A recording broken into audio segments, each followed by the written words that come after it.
Assalamualaikum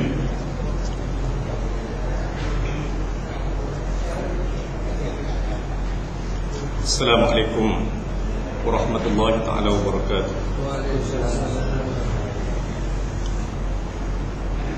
Alhamdulillahi rabbil alamin. Assalatu wassalamu ala ashrafil anbiya'i wal mursalin wa ala alihi wa ashabihi ajma'in. Rabbi shrah li sadri wa yassir li amri wa hlul 'uqdatam min lisani yafqahu qawli. Subhanaka la 'ilma lana illa ma 'allamtana innaka antal 'alimul hakim. ولا حول ولا قوة إلا بالله العلي العظيم ولا حول ولا قوة إلا بالله العلي العظيم ولا حول ولا قوة إلا بالله العلي العظيم. أما بعد. Mulia Tuan Imam, Pengurusi Surau dan seluruh ahli jawatan kuasa, Tuan-tuan haji, perempuan hajah, para ustaz, ustazah, muslimin dan muslimat, hadirin hadirat yang dirahmati oleh Allah Subhanahu wa taala sekalian.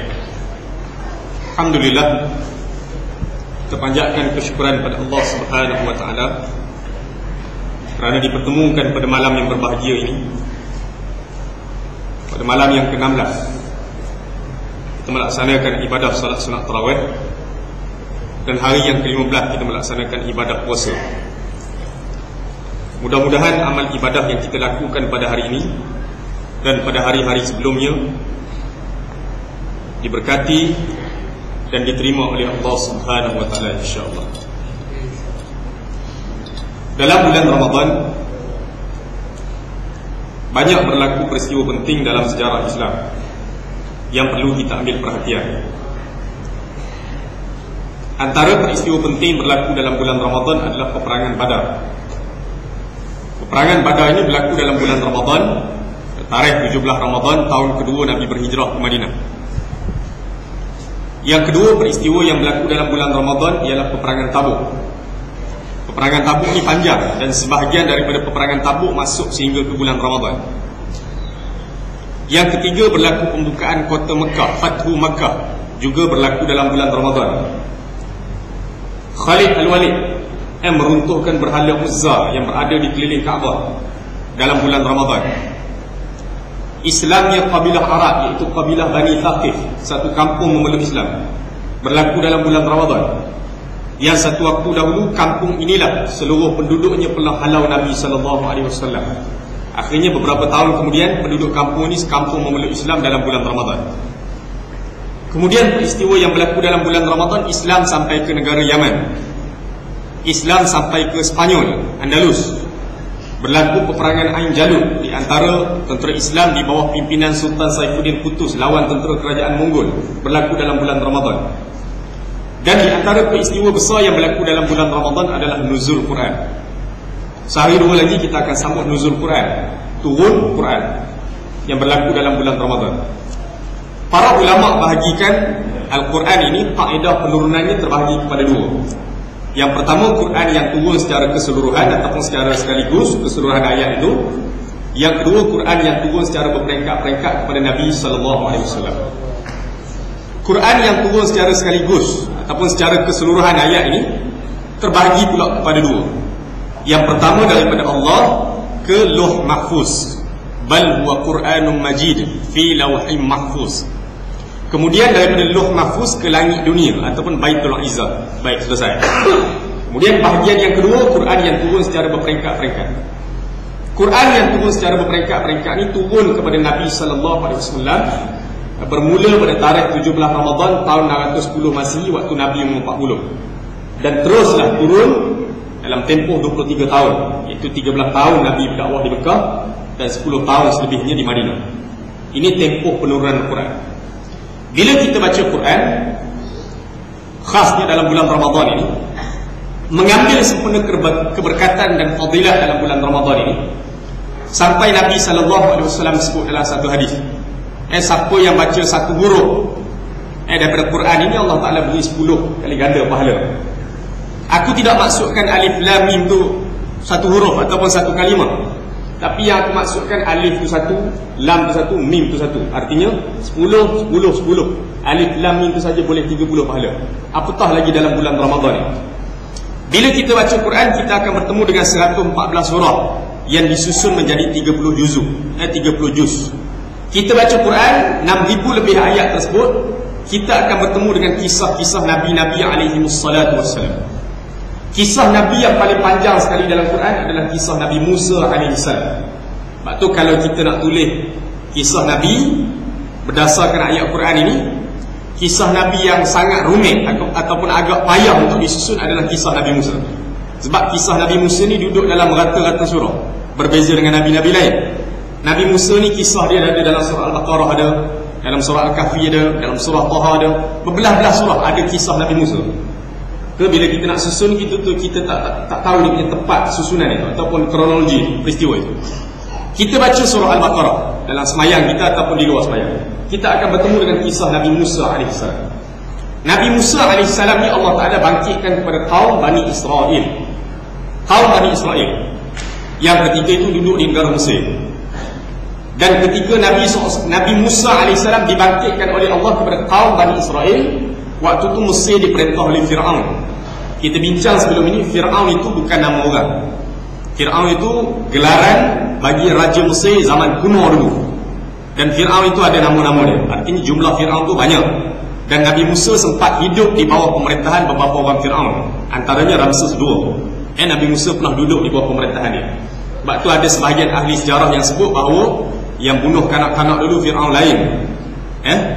Yang Nabi Musa pergi berdakwah tu Fir'aun lain, yang kejar Nabi Musa sampai ke Laut Merah tu Fir'aun lain. Ada yang menyebut seperti itu. Nabi Musa AS dengan Fir'aun, dia dua bangsa yang berbeza. Nabi Musa Bani Israel, Fir'aun bangsa Qibti. Qibti ni bangsa Mesir kulit hitam. Di zaman pemerintahan Fir'aun, kerja-kerja yang berat, kasar, kerja-kerja buruk diberi kepada kaum Bani Israel, kaum Nabi Musa AS. Adapun kerja-kerja yang ringan, yang mudah, senang diberi kepada orang-orang Qibti, iaitu orang-orang Fir'aun. Kerja berat yang dibuat oleh Bani Israel ini termasuklah membina piramid yang kita tengok pada hari ini, yang telah mengorbankan ribuan orang dalam proses pembinaan piramid tersebut zaman Fir'aun memerintah. Allah Ta'ala hantar Nabi Musa AS kepada kaum Bani Israel dengan dua tujuan besar. Pertama, ajak mereka beriman kepada Allah. Yang kedua, untuk menyelamatkan mereka ataupun keluarkan mereka daripada kezaliman Fir'aun. Tapi sejarah menunjukkan kepada kita, Bani Israel ini bangsa yang sangat degil atas dunia sampai hari ini. Tidak ada kaum yang paling banyak Allah Ta'ala turunkan Nabi melainkan kaum Bani Israel. Berpuluh-puluh orang Nabi Allah Ta'ala turunkan kepada kaum Bani Israel. Semua Nabi-Nabi mereka lawan, bahkan ada sebahagian di kalangan Nabi itu mereka bunuh. Antaranya adalah Nabi Zakaria dan Nabi Yahya. Nabi Zakaria ni digergaji sampai mati, Nabi Yahya dikapak kepalanya sampai mati. Ini sejarah kejahatan Bani Israel, sehingga Allah Ta'ala hantar Nabi Musa AS. Bila Nabi Musa AS duduk dalam istana Fir'aun, membesar jadi anak angkat. Kemudian satu waktu Nabi Musa AS keluar dari istana Fir'aun, Nabi Musa AS menuju ke daerah Madian. Dalam perjalanan menuju ke daerah Madian, Nabi Musa AS bertemu dengan satu rombongan ataupun satu kumpulan orang lelaki yang sedang beratur panjang untuk tunggu giliran ambil air di perigi, untuk minum, kebun, binatang, ambil air di sini. Beratur panjang untuk ambil air. Dan di antara yang beratur untuk ambil air itu ada dua orang budak perempuan. Lepas selesai orang lelaki ini ambil air, maka semua sekali pakat-pakat angkat batu besar dan tutup semula lubang perigi itu. Dan dua orang budak perempuan ni tak sempat nak ambil air. Akhirnya Nabi Musa AS jumpa budak perempuan ni dan tawar diri untuk tolong. Kata dua budak perempuan ni, ayah kami tua dah, tak larat dah. Urusan untuk ambil air untuk tanaman, binatang, apa dia, pokok semua ni kami punya kerja, kami kena buat. Walaupun perempuan kena buat lah. Akhirnya Nabi Musa AS angkat batu yang besar yang tutup pintu ataupun lubang perigi itu. Yang batu itu sepatutnya diangkat oleh belah-belah orang, akhirnya diangkat oleh Nabi Musa seorang. Sebab tu Allah Ta'ala gelar Nabi Musa ni dalam Quran Qawiyul Amin. Dia seorang yang kuat lagi amanah. Cerita amanah dia ada lepas. Itu salah satu cerita Nabi Musa ni kuat. Waktu duduk di Mesir dulu, zaman Fir'aun dulu, Nabi Musa pernah tengok dua lelaki gaduh. Seorang kaum Bani Israel dan seorang orang Qibti. Nabi Musa nak leraikan orang gaduh, tak nak dengar. Nabi Musa tumbuk kawan tu mati. Mati kan? Nabi Musa AS. Bila Nabi Musa AS ni tolong orang perempuan tu siap angkat air semua, balik ke rumah, Di tengah jalan kita boleh tengok sifat Nabi Musa AS. Amanah. Angin bertiup, kain orang perempuan ni terselah. Nabi Musa minta kepada dua beradik perempuan ni, aku berjalan di depan, kamu dua duduk di belakang. Maknanya dia dah tolong dah, nak ambil kesempatan tu boleh, tapi tak ambil kesempatan. Tu Nabi Musa. Sampai Allah Ta'ala gelar dia Qawiyul Amin, dia seorang yang kuat lagi amanah. Tak ambil kesempatan. Kalau kita, untunglah dia duduk depan, kan? Akhirnya Nabi Musa AS duduk di depan dan dua perempuan ni duduk di belakang. Kata Nabi Musa, kalau nak suruh aku belok ke belah kanan, kamu ambil saja batu kecil, lempar saja belah kanan ni. Nak suruh aku belok belah kiri, lempar saja batu ke belah bahagian kiri. Ada yang sebut di bahu, ada yang sebut kaki. Akhirnya sampailah Nabi Musa AS bawa air ni sampai ke rumah budak perempuan. Rupa-rupanya budak perempuan ni adalah anak kepada Nabi Syuaib AS. Dan waktu tu Nabi Syuaib AS dah tua sangat. Nabi Musa pernah dengar nama dia, ni kali pertama bertemu dengan Nabi Syuaib. Anak perempuan Nabi Syuaib sebut pada ayah dia, dia kata, ayah, selama ni ayah nak cari orang lelaki yang kuat, yang amanah, nak jadi pekerja di rumah kita, di ladang kita, di kebun kita. Hari ni kami dah jumpa lelaki ni cukup syarat yang ayah nak. Dia ni seorang yang Qawiyul Amin, dia seorang yang kuat lagi amanah. Kuat. Ada peristiwa tadi kami tengok. Amanah, dia amanah, tak ambil kesempatan pada kami. Akhirnya Nabi Musa AS jadi pekerja kepada Nabi Syuaib AS beberapa tahun. Dekat nak berpisah, akhirnya Nabi Syuaib menikahkan salah seorang daripada anak perempuan dia dengan Nabi Musa AS. Akhirnya turun perintah Allah supaya pergi masuk semula ke Mesir. Allah perintahkan Nabi Musa pergi masuk semula ke Mesir. Kenapa? Fir'aun sudah melampaui batas, sudah zalim. Ya, melampaui batas, angkuh di atas muka bumi, tindak rakyat, buat zalim, syirik pada Allah. Allah sebut kisah Nabi Musa ni dalam surah Taha. Idhab ila Fir'aun innahu tagha. Faqul hal laka ila an tazakka wa ahdiyaka ila rabbika fatakhsha. Wahai Musa, kamu pergi menghadap Fir'aun. Dia sudah tagha, dia sudah melampaui batas. Faqul hal laka ila an tazakka. Kamu bercakap dengan dia dengan lemah lembut. Wa ahdiyaka ila rabbika fatakhsha. Supaya dia dapat petunjuk ataupun dia takut dengan apa ancaman yang kamu sampaikan pada dia. Maka Nabi Musa AS masuk ke Mesir. Dan Nabi Musa minta izin daripada Allah untuk bawa seorang teman, seorang kawan. Kerja-kerja berat jangan buat sendiri. Kerja-kerja yang susah paling kurang dua. Maka Allah Ta'ala izinkan Nabi Musa AS bawa saudara Nabi Musa, siapa dia? Nabi Harun. Nabi Harun ni sepupu pada Nabi Musa AS. Ikutlah Nabi Musa AS masuk ke Mesir. Waktu nak masuk istana Fir'aun, Nabi Musa baca satu doa yang sangat masyhur, yang hari ni anak-anak kita baca doa di sekolah. Tapi kita tak baca di rumah, anak dia baca di sekolah. Doa ni doa Nabi Musa AS waktu nak menghadap pemerintah Fir'aun ketiga. Dan kita boleh baca doa ni dalam urusan harian. Nak pergi temu duga, minta kerja, nak menghadap orang, takut dengan orang tu, takut dia baca doa ni. Ini doa Nabi Musa AS. Apa dia? Rabbi shrah li sadri wa yassir li amri wahlul 'uqdatam min lisani yafqahu qawli. Wahai Tuhan, tolong lapangkan dadaku.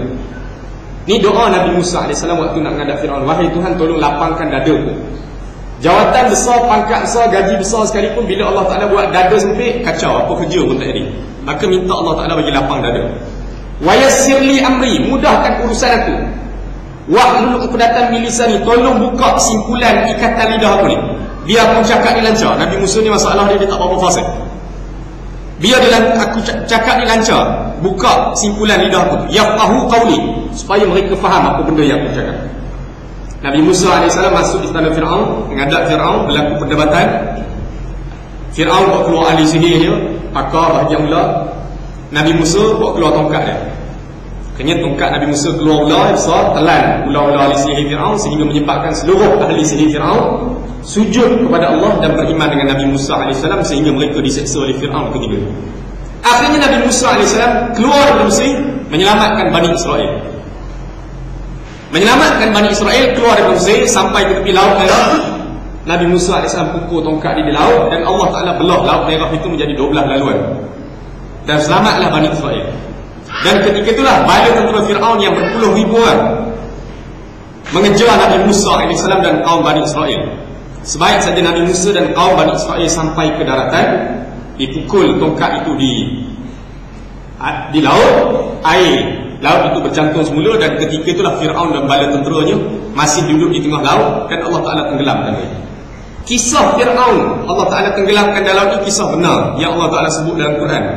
Bahkan 2-3 tahun lepas, ada seorang profesor daripada mereka, Dia buat kajian tentang mumia Fir'aun. Mumia ni orang mati, kita awetkan dia, letak ubatnya, balutnya letak dalam patung dia tu mumia Fir'aun. Berpuluh-puluh mumia Fir'aun tu ada di muzium di Mesir. Mumia Fir'aun ini, datang kawan ini buat kajian terhadap mumia Fir'aun. Dia buat kajian terhadap mumia Fir'aun. Dia temui satu bukti yang jelas. Apa dia? Pada tulang belulang Fir'aun itu terdapat kesan ataupun unsur-unsur garam ada pada badan dia, menunjukkan dia pernah mati lemah dalam laut. Dan air laut yang masin itu kesan dia ada pada garam tu, ada kesan pada tulang belulang dia. Lepas dia buka Quran, barulah dia tengok rupanya cerita Fir'aun mati lemah dalam laut ni ada dalam Quran dan bertepatan dengan apa kajian dia buat. Akhirnya dia mula Islam. Fir'aun, Allah selamatkan kaum Bani Israel. Nabi Musa AS bawa mereka keluar daripada Mesir, dan Nabi Musa naik di atas bukit Tur Sina. Bila Nabi Musa naik di atas bukit Tur Sina, wa turi sinin wa hadzal baladil amin, Tur Sinin, Tur Sina, naik atas bukit Tur Sina untuk bermunajat kepada Allah beberapa malam.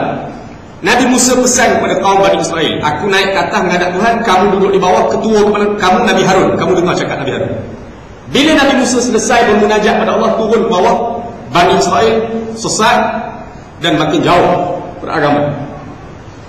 Nabi Harun, mereka tak dengar cakap, dan ketika itulah kaum Bani Israel sudah menyembah patung anak lembu yang dibuat oleh Musa Samiri. Musa Samiri ni orang besar lah, Bani Israel. Dia ni lah ukir pahat gunung, bukit waktu tu, ukir buat patung anak lembu, dan kaum Bani Israel sembah patung anak lembu tersebut. Bila Nabi Musa turun, mereka dah sesat. Lalu Allah Ta'ala turunkan azab kepada kaum Bani Israel. Allah sesatkan kaum Bani Israel di tengah padang pasir itu selama 40 tahun, tak jumpa jalan keluar daripada padang pasir. Ni benda yang Allah Ta'ala turunkan kepada kaum Bani Israel, bangsa yang degil gitu. Sebab itu bila kita baca surah Al-Baqarah, kita akan bertemu dengan kedegilan bangsa ini. Kedegilan bangsa ini kita akan bertemu dalam surah Al-Baqarah, dalam ayat yang selalu kita baca kalau Ramadan. Baca kisah Nabi Musa dengan kaum Bani Israel ini pada ayat 67, 68, 69, ayat 70 sampai 73. Kita baca dalam surah Al-Baqarah ni kisah Nabi Musa menghadap dan menghadapi kerenah Bani Israel yang degil. Satu waktu berlaku kematian, ada orang tua mati, kaum Bani Israel. Maka sama-sama mereka itu gaduh lah, balas sama mereka, orang ni kata orang ni bunuh, orang ni kata orang ni bunuh, begitulah. Akhirnya mereka ambil keputusan, kita pergi menghadap Nabi Musa, tanya pandangan. Kita dengar dia punya nasihat, minta dia tolong kita. Bila mereka menghadap Nabi Musa AS, mereka minta Nabi Musa supaya berdoa kepada Allah untuk selesaikan masalah siapa bunuh orang tua ni. Nabi Musa angkat tangan berdoa kepada Allah. Lalu Allah Ta'ala perintahkan kepada Nabi Musa beritahu kepada Bani Israel, wa idh qala Musa liqaumihi innallaha ya'murukum an tadhbahu baqarah. Wahai kaum sekalian, Allah perintahkan kamu supaya nak selesaikan masalah orang mati ni, innallaha ya'murukum an tadhbahu baqarah. Allah perintahkan kamu supaya sembelih seekor lembu betina. Lalu kata kaum Bani Israel, qalu atattakhiduna huzwa, kamu nak main-main dengan kami ke? Atattakhiduna huzwa, kamu nak jadikan kami ni bahan olok-olok, nak main-main dengan kami ke? Kami tanya orang mati, Tuhan kamu suruh sembelih lembu. Kata Nabi Musa AS, qala a'udzu billah an akuna minal jahilin, aku berlindung daripada Allah daripada orang yang jahil. Dah lah jahil, datang jumpa kita minta nasihat, minta pandangan, kita bagi dah jawapan. Dia tak rasa kita main dia. Ni kaum Bani Israel, cari dah lembu, tak cari pun. Datang lagi menghadap Nabi Musa, mereka minta lagi pada Nabi Musa, berdoa lagi pada Tuhan kamu supaya dia sebut lagi kepada kami lembu ni rupa bentuk dia macam mana. Bagi tahu detail lagi, jelas lagi bentuk lembu ni macam mana, supaya mudah kami nak cari. Nabi Musa berdoa pada Allah, lalu Allah Ta'ala perintahkan kepada kaum Bani Israel, apa dia? Inna yaqulu innaha baqaratun la faridun wa la bikrun awanun baina dzalik fa'alu ma tu'marun. Kamu beritahu kepada kaum Bani Israel, lembu yang mereka kena sembelih ni lembu yang tak tua sangat, tak muda sangat, sedar-sedar duduk tengah-tengah. Kan cari sakit. Asal tadi lembu betina saja, carilah tua ke muda ke. Sekarang dah dapat syarat baru. Apa dia? Lembu tak tua sangat, tak muda sangat, sedar-sedar duduk tengah-tengah. Fa'alu ma tu'marun, kamu suruh mereka buat. Buat tak buat juga, tak cari juga lembu tu. Mereka jumpa lagi Nabi Musa, minta lagi pada Nabi Musa, tolong doa lagi pada Tuhan kamu, minta dijelaskan kepada kami pula lembu ni warna apa, lembu yang dia nak ni. Lembu yang dia nak ni warna apa? Dia serupa budak sekolah. Budak kat sekolah macam tu, cikgu bagi kerja sekolah tu dia tak buat. Cikgu bagi kerja sekolah kan, cikgu kata buat daripada muka surat ni sampai muka surat ni 15 sampai 21, dia tak buat-buat. Dia tanya cikgu, kerja ni kena hantar bila? Cikgu tu tak buat dulu. Dah, nak buat kena tahu juga kena hantar bila. Cikgu tu tak buat dulu, nanti saya bagi tahu kena hantar bila. Tak payah dulu, kena bagi tahu dulu kena hantar bila. Padahal cikgu tu tahu dah 5-6 tu surat ni takkan siap punya hari ni, 2-3 hari ni. Dia kutik lah, pandai lah. Dah dia duk tanya, bila kena hantar? Cikgu kata tak buat dulu. Buat dulu. Tak payah dulu, nak buat kena tahu senang, kena tahu tarikh kena hantar bila, kena hantar bila. Cikgu kata bagi siap hari ni sebelum balik sekolah hantar buku belakang. Satu kelas semua kena hantar. Nanya habis orang lain. Dia punya pasal. Dia punya pasal. Banyak sangat tanya sampai menyusahkan orang lain. Budak raglan.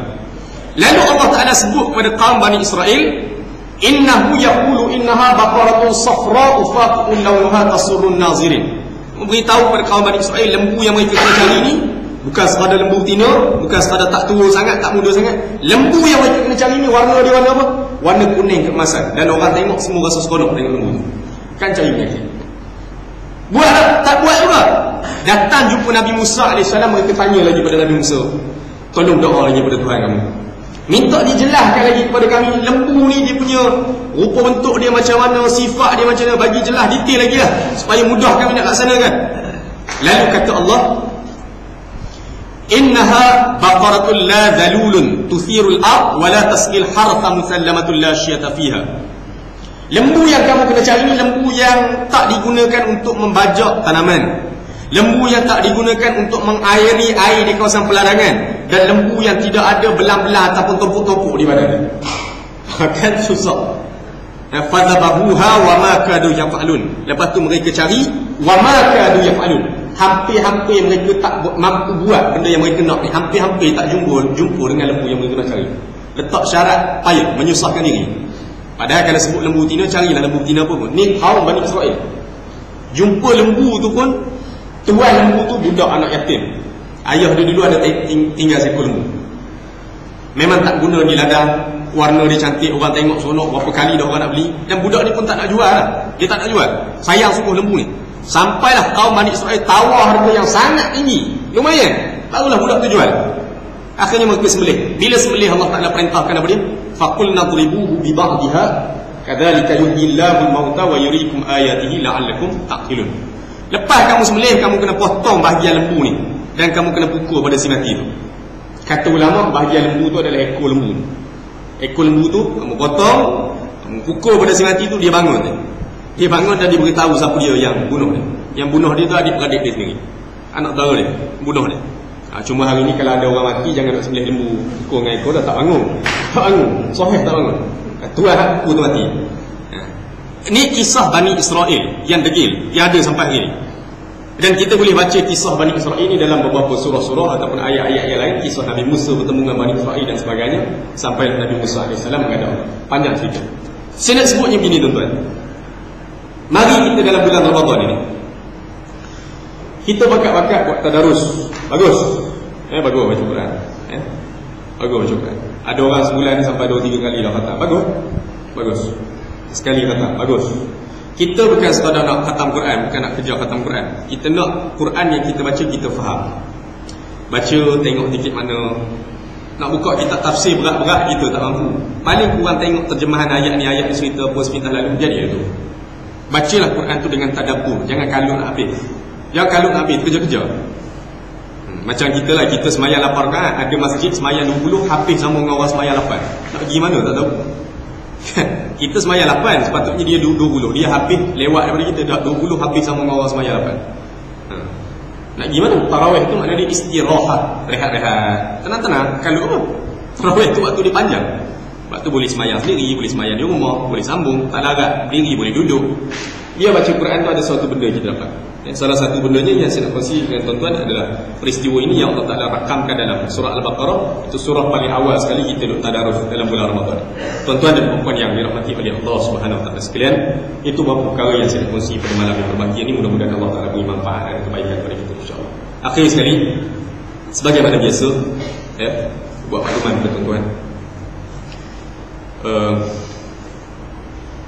kita tengok suasana ataupun persekitaran kita pada hari ini yang melibatkan anak-anak kita yang bersekolah, belasan tahun. Mereka terdedah dengan suasana yang tidak baik. Itu kita kena akui. suasana tidak baik di sekeliling. Jangan kita kata kita boleh jaga anak kita di rumah. Tak apa, anak kita boleh jaga di rumah dah. Tempoh dia duduk di sekolah kadang-kadang lebih lama berbanding dengan tempoh dia duduk di rumah dengan mak ayah. Tempoh dia bersama dengan kawan kadang-kadang lebih lama daripada dia cakap dengan mak ayah di rumah. Itu suasana yang mempengaruhi dia, hiburan. Dia keluar, kita jaga anak kita di luar, dia akan terkesan dengan suasana yang berlaku di sekeliling. Sebab tu suasana pada hari ini dalam keadaan tak seronok suasananya. Bila kita lihat suasana anak-anak pada hari ini, tuan-tuan tengok budak-budak sekolah rendah pada hari ini. Tuan-tuan tak payah tengok budak umur belasan tahun tu dia dah balik. Budak sekolah rendah, kadang-kadang kita dengar bahasa percakapan dia boleh macam dah, tak macam kita dulu. Bahasa percakapan budak sekolah hari ini boleh tahan tuan-tuan. Boleh tahan tuan-tuan. Tuan-tuan duduk dengan budak-budak je. Tuan-tuan dengar budak-budak kita cakap ni. Jam 4, 5, 6 tu. Bahasa-bahasa dia cakap tu, tuan-tuan nak dengar, tuan-tuan pergi ke tempat kedai internet. Kedai komputer, tuan-tuan dengar dia cakap dengan kawan dia. Sakit telinga dia dengar. Bahasa budak hari ni. Seperti itu. Sekolah menengah tak cerita lah. Sebab tu kata Ibnu Khaldun rahimahullah. Ibnu Khaldun dia kata, kamu nak tengok negara kamu pada masa akan datang, kamu kena tengok keadaan anak-anak muda daripada hari ini. Maknanya apa dia? Gambaran negara kamu pada masa akan datang, gambaran ni kamu boleh tengok pada anak-anak muda yang ada pada hari ini. Itulah gambaran negara kamu pada masa akan datang. Maknanya 5 tahun, 10 tahun, berapa tahun ke depan, mereka ni lah yang akan perintah negara, pegang jadi pegawai tu, jadi pegawai ni, jadi guru, jadi polis, jadi tentera. Maka kita tak nak orang yang di umur mudanya besar, akhirnya dia lah yang pegang benda-benda penting, posisi penting dalam masyarakat. Kita tak nak. Kita nak orang yang baik duduk di posisi-posisi tersebut. Tak merosakkan orang. Tak merosakkan orang. Bila sebut jadi pemerintah, jadi pemimpin tu, jangan duk bayang Perdana Menteri dah. Jadi polis, jadi cikgu, jadi pegawai tu, pegawai ni, pemerintah lah tu. Urus orang tu pemerintah lah tu. Maka kita tak nak orang-orang yang besar, umur belasan tahun rosak, duduk di tempat-tempat tersebut. Artinya kita masing-masing ada tanggungjawab. Saya nak sebut masalah jenayah pun, tuan-tuan pun nak muntah dah dengar. Maknanya apa dia? Jangan siapa-siapa nafikan jenayah, maksiat dan munkar pada hari ini meningkat. Dia tidak pernah turun pun. Tak turun pun. Kita bolehlah tutup angka dia, tipu angka dia, reka begitu, reka begini. Tak. Jenayah meningkat, maksiat dan munkar meningkat. Saya ambil satu saja contoh sebagai makluman untuk kita. Dan bukan kita reka pun, kan. Bila Jabatan Pendaftaran Negara JPN, dia bahagian keluar kat pengenalan surat beranak semua ni, bahagian Jabatan Pendaftaran Negara bila keluarkan statistik ataupun perangkaan tentang jumlah anak luar nikah di Malaysia, kita pun rasa terkejut dengan angka tersebut. Di luar jangkaan kita angka seperti itu. Daripada tahun 2000 sampai Julai 2008, anak luar nikah saja 257,411 orang Malaysia. Dalam tempoh tahun 2000 sampai Julai 2008, 257,411 orang. Puratanya sebulan 2,500. Bahagilah setiap negeri. Puratanya sehari 80 orang. Dan puratanya pakai minit 17 minit 17 saat, seolah-olah ada seorang anak luar nikah. Ada orang anggap benda tu benda biasa kan. Dia pelik sangat. Pelik. Dengar benda seperti itu rasa biasa, macam tak ada apa, pelik kan. Kerana bukan kita reka pun angka ni didedahkan dalam parlimen. Akhbar persiarkan angka ni berat. Dan sebahagian daripada zina ini melibatkan anak-anak yang duduk di tempoh persekolahan. Lepas tu kita masing-masing ada tanggungjawab. Ada tanggungjawab selamatkan suasana ini. Saya dengan beberapa kawan-kawan ambil tanggungjawab ini, dan tuan-tuan ada tanggungjawab. Jangan semua letak kesalahan pada kerajaan. Kerajaan ada tugas dia. Sekolah ada tanggungjawab dia. Mak ayah ada tanggungjawab dia. Guru ada tanggungjawab dia. Kawan-kawan ada tanggungjawab. Dan masyarakat ada tanggungjawab. Semua orang tak terlepas daripada tanggungjawab ini. Walaupun kita tidak ada lagi anak yang berada di sekolah pada hari ini, kita ada tanggungjawab dalam keadaan untuk menyelamatkan masyarakat pada hari ini. Dan kami sebahagian daripada orang yang bertanggungjawab ambil tanggungjawab untuk bantu anak-anak ini. Berapa bulan lepas waktu kuliah saya dah sebut dah, kita tubuhkan satu NGO remaja di peringkat Malaysia ni.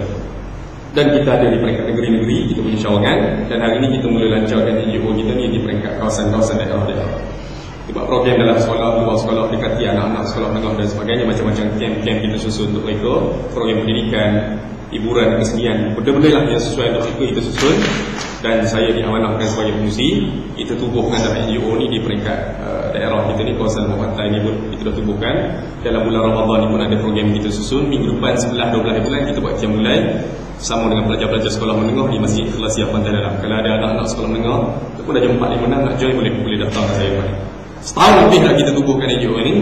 Alhamdulillah sudah lebih daripada 3,000 orang pelajar-pelajar sekolah sertai program kita yang didukung oleh banyak pihak.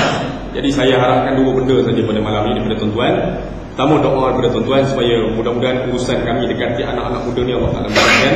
Yang keduanya, kalau tuan-tuan ada kelebihan sedikit rezeki yang Allah Ta'ala bagi dalam bulan Ramadan ni, infakkan sikit kepada kami untuk kami gerakkan kerja ni. Kami buat kerja ni tak ada gaji pun, masing-masing dengan duit sendiri untuk lancarkan program ni, buat kerja dan sebagainya. Kalau tuan-tuan ada hajat nak bagi sumbangan, sila. Dan saya tak hentikan sumbangan tu pada malam ini saja. Tuan-tuan tak bawa duit malam ni, tak apa tuan-tuan, boleh ambil nombor telefon saya bagi nombor akaun dan sebagainya. Tuan-tuan boleh masukkan, dan kerja kita ni kerja untuk tempoh jangka masa yang panjang. Wallahualam, mudah-mudahan kita bangkit pada kiamat nanti, Allah Ta'ala, kita boleh jawab kepada Allah, kita sebahagian daripada orang yang bertanggungjawab terhadap apa yang sedang berlaku dalam masyarakat pada hari ini, insyaAllah. Cukup saudara itu dulu yang boleh sampaikan.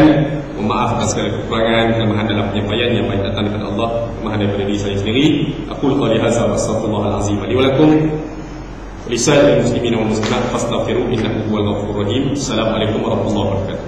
Kalau ada adik-adik yang bersekolah menengah, di atas 1 sampai di atas 6 yang berminat untuk jadi ahli kelab remaja yang saya sebut boleh jumpa saya lepas habis solat tarawih ni, boleh ambil borang, tulis nombor telefon, apa-apa program yang kita buat di wilayah Sungai Kuala Lumpur, di lembah pantai ni, kita akan maklumkan kepada mereka, insyaAllah. Allah.